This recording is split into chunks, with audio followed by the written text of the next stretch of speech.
വഖഫ് ഭേദഗതി ബില്ലിലൂടെ സമൂഹത്തെ ഭിന്നിപ്പിക്കാനാണ് ശ്രമമെന്ന് പാർലമെൻറ്റിൽ കെ രാധാകൃഷ്ണൻ എം പി. പൂർണ്ണമായും മലയാളത്തിലാണ് അദ്ദേഹം സംസാരിച്ചത്. മുസ്ലിം സമുദായത്തെ ഒറ്റപ്പെടുത്താനുള്ള ശ്രമമാണ് നടക്കുന്നതെന്നും അദ്ദേഹം ആരോപിച്ചു.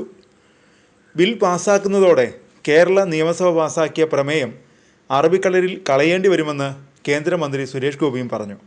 ഈ ബില്ല് ഇന്നിവിടെ അവതരിപ്പിച്ചുകൊണ്ട് ബഹുമാനായ ന്യൂനപക്ഷ വകുപ്പ് മന്ത്രി പറഞ്ഞത് ഈ ബില്ല് കൊണ്ടുവന്നിരിക്കുന്നത് മുസ്ലിം വിഭാഗത്തിലെ പാവപ്പെട്ടവർക്ക് വേണ്ടിയും കുട്ടികൾക്ക് വേണ്ടിയും അതുപോലെ വനിതകൾക്ക് വേണ്ടിയുമാണെന്നാണ്. പാവപ്പെട്ടവർക്കോ കുട്ടികൾക്കോ വനിതകൾക്കോ വേണ്ടിയല്ല ഈ ബില്ല് കൊണ്ടുവന്നതെന്ന് ഈ ബില്ല് കൊണ്ടുവന്ന സർക്കാരിന് തന്നെ നല്ലപോലെ അറിയാം. നമ്മുടെ രാജ്യത്ത് മഹാഭൂരിപക്ഷത്തെയും ബാധിക്കുന്ന വിഷയങ്ങൾ അത് ശരിയായ രീതിയിൽ പരിഹരിക്കുന്നതിന് പകരം തെറ്റായ സമീപനത്തിലൂടെ നമ്മുടെ സമൂഹത്തെ ഭിന്നിപ്പിക്കാൻ വേണ്ടിയുള്ള വലിയ ശ്രമമാണ് ഗവൺമെന്റിന്റെ ഭാഗത്തുനിന്നും ഓരോ ഘട്ടത്തിലും ഉണ്ടായിക്കൊണ്ടിരിക്കുന്നത്. മുസ്ലിം ജനവിഭാഗം നമ്മുടെ രാജ്യത്തിന്റെ ശത്രുക്കളാണ് എന്ന് മഹാഭൂരിപക്ഷം വരുന്ന ജനതയെ കൊണ്ട് ചിന്തിപ്പിക്കണം. അങ്ങനെ വിഭജനം ഉണ്ടാക്കുക എന്നുള്ള ഒരു തന്ത്രം ഇതിന്റെ പിന്നിൽ ഒളിഞ്ഞിരിക്കുന്നുണ്ട് എന്നുള്ള ഒരു യാഥാർത്ഥ്യമാണ്. ആ യാഥാർത്ഥ്യം പറയാതെ മുസ്ലിം ജനവിഭാഗങ്ങളിലെ പാവപ്പെട്ടവരുടെയും അതുപോലെ കുട്ടികളുടെയും അതുപോലെ സ്ത്രീകളുടെയും സംരക്ഷണത്തിനു വേണ്ടിയാണ് ഈ ബില്ല് കൊണ്ടുവരുന്നു എന്ന് പറയാം. സർ, ന്യൂനപക്ഷത്തിൽ വരുന്ന പാവപ്പെട്ട കുട്ടികളെ സംരക്ഷിക്കാൻ ഈ ഗവൺമെന്റിന് താല്പര്യമുണ്ടെങ്കിൽ ആദ്യം ചെയ്യേണ്ടത് മൈനോറിറ്റി കുട്ടികൾക്ക് വേണ്ടിയുള്ള സ്കോളർഷിപ്പ് പുനഃസ്ഥാപിക്കാനുള്ള നടപടി സ്വീകരിക്കുകയാണ്. എന്നാൽ ന്യൂനപക്ഷ കുട്ടികൾക്കുള്ള സ്കോളർഷിപ്പ് അത് ഓരോ വർഷവും കുറച്ചുകൊണ്ടിരിക്കുന്നു എന്നുള്ള യാഥാർത്ഥ്യം നമ്മൾ കാണാതെ പോകരുത്. അപ്പോൾ ലക്ഷ്യം കുട്ടികളുടെ വളർച്ചയോ പുരോഗതിയല്ല, മറിച്ച് അവരുടെ തകർച്ച തന്നെയാണ്. അപ്പം അതുകൊണ്ട് തന്നെയാണ് ഈ ബില്ലിനെ പ്രധാനമായിട്ടും communist party of India Marxist എതിർക്കാൻ കാരണം. സാർ, ഈ ബില്ല് വഖഫ് സ്ഥാപനങ്ങളിലെ സ്വയംഭരണത്തിന് നേരെയുള്ള കടന്നാക്രമണമാണ് എന്നുള്ള കാര്യത്തിൽ യാതൊരു സംശയമില്ല. ഇവിടെ നേരത്തെ ഒട്ടേറെ നേതാക്കൾ ചൂണ്ടിക്കാണിച്ച കാര്യങ്ങളാണ്. ഇത് നമ്മുടെ ഭരണഘടനയുടെ ലംഘനമാണ്. ഭരണഘടന ഉറപ്പു നൽകുന്ന മൗലിക അവകാശങ്ങൾ നേരിട്ടുള്ള ലംഘനമാണ്.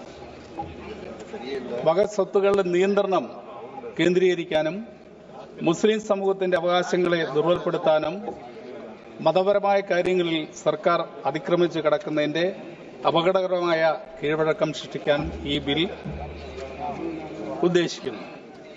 സർ, എല്ലാ മതവിഭാഗങ്ങൾക്കും സ്വന്തം കാര്യങ്ങൾ കൈകാര്യം ചെയ്യാനുള്ള അവകാശം ഉറപ്പു നൽകുന്ന ഭരണഘടനയുടെ ആർട്ടിക്കിൾ 26 ഇവിടെ അത് ലംഘിക്കപ്പെടുകയാണ്.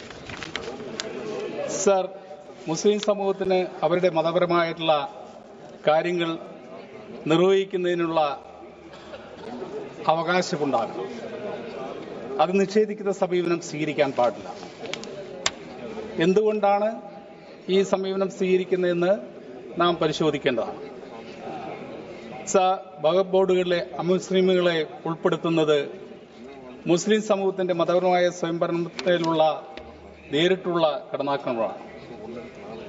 സാർ, ഇത് മറ്റ് സമൂഹത്തോട് അല്ലെങ്കിൽ മറ്റ് മതങ്ങളോട് ഈ സമീപനം സ്വീകരിക്കാൻ തയ്യാറാകും. Sir, I just start. Please give me.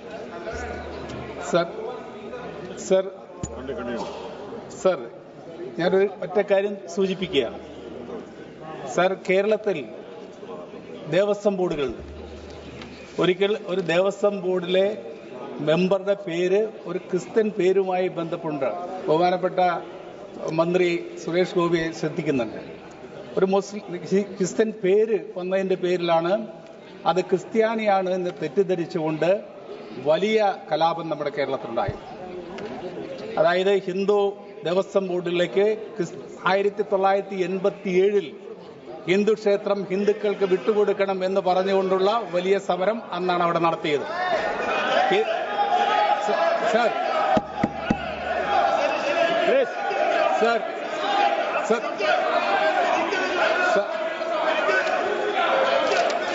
Please ബഹുമാനായ മിനിസ്റ്റർ. അറിയാം. Sir, Please conclude. let me complete. Please conclude. Within 30 seconds, you complete, please. 30 seconds. Sir, അതുകൊണ്ട് തന്നെയാണ് പറയുന്നത്, ഓരോ മതവിഭാഗത്തിനും അവരുടേതായിട്ടുള്ള താല്പര്യങ്ങൾ സംരക്ഷിക്കാൻ വേണ്ടിയുള്ള അവസരം നമുക്ക് ഉണ്ടാക്കി കൊടുക്കാൻ കഴിയണം. മുസ്ലിം സമൂഹത്തെ ഒറ്റപ്പെടുത്താനുള്ള ഈ ശ്രമത്തിനെതിരായിക്കൊണ്ട് നമ്മുടെ നാട് ആകെ ഉണർന്നു പ്രവർത്തിക്കേണ്ടതാണ് എന്ന് ഞാൻ സൂചിപ്പിക്കുകയാണ്. സാർ, ഇവിടെ ഒരു കാര്യം മാത്രമാണ് എനിക്ക് സൂചിപ്പിക്കാനുള്ളത്. Okay.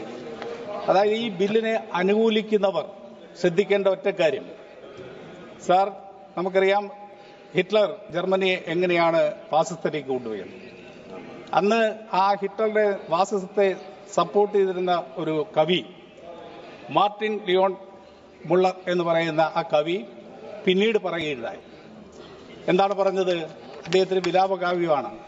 അദ്ദേഹം പറഞ്ഞു, അവർ ആദ്യം വന്നത് കമ്മ്യൂണിസ്റ്റുകാരെ തെരഞ്ഞാണ്. അപ്പോൾ കമ്മ്യൂണിസ്റ്റുകാരെ തെരഞ്ഞു വന്നു കഴിഞ്ഞ സമയത്ത് ഞാൻ അതിനെ എതിർത്തില്ല, കാരണം ഞാനൊരു കമ്മ്യൂണിസ്റ്റല്ലായിരുന്നു. രണ്ടാമത് അവർ വന്നത് സോഷ്യലിസ്റ്റുകളെ അന്വേഷിച്ചാണ്. സോഷ്യലിസ്റ്റുകളെ അന്വേഷിച്ചാണ് വന്നത്. അപ്പോഴും ഞാൻ പ്രതികരിച്ചില്ല, കാരണം ഞാനൊരു സോഷ്യലിസ്റ്റല്ലായിരുന്നു. പിന്നീട് അവർ വന്നത് ട്രേഡ് യൂണിയൻ നേതാക്കളെ അന്വേഷിച്ചാണ് വന്നത്. അപ്പോഴും ഞാൻ പ്രതികരിച്ചില്ല, കാരണം ഞാനൊരു ട്രേഡ് യൂണിയനിസ്റ്റല്ല.